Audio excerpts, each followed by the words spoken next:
So there's all this mounting pressure, yeah, from I don't know what, like a balloon filled with loneliness waiting to go pop, telling me that I'll burst at the seams and I've got to find the person of my dreams in every independent coffee shop or that balloon will fucking pop.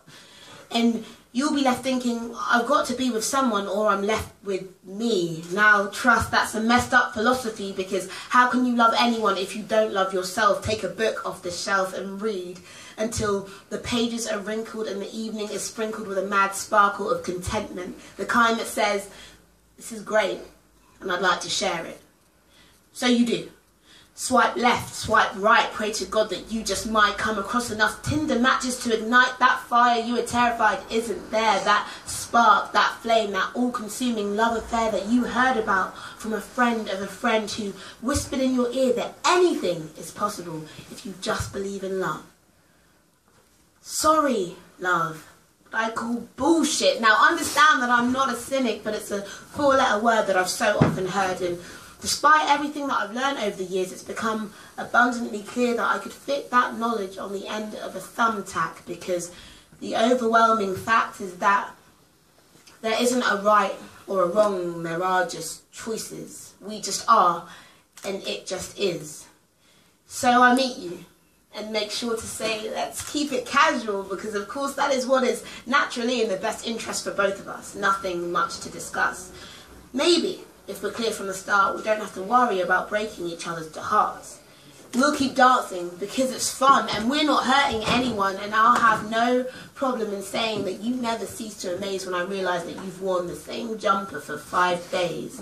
And then I realise that I only noticed because I've been there for all 5 of them. Oh dear.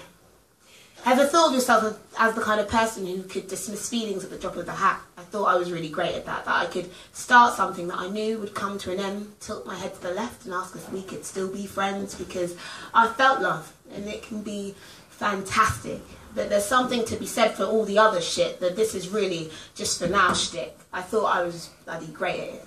But then there's that oh dear, you know, the one from before, when it appears to be clear that you've become my greatest fear. Cheers. And when I accidentally say something weird, then I'd listen when you laugh, a bit like a psychopath in that way that you do when things are far too funny not to.